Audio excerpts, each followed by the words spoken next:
patnubay at gabay ng magulang ang kailangan. Maaaring may masiselang tema, lengguwahe, karahasan, sexual, horror o droga na hindi angkop sa mga bata.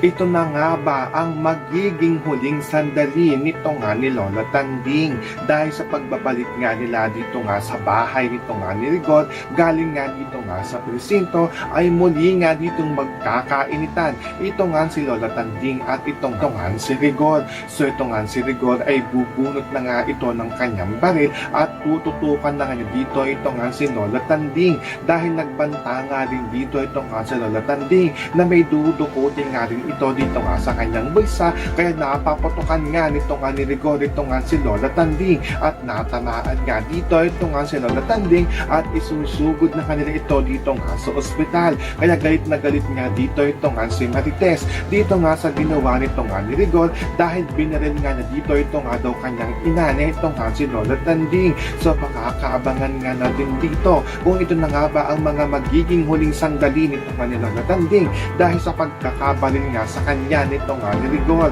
Yan ang ating mga pakakatutukan at pakakaabangan dito nga lang sa FTJ's Batang Quiapo.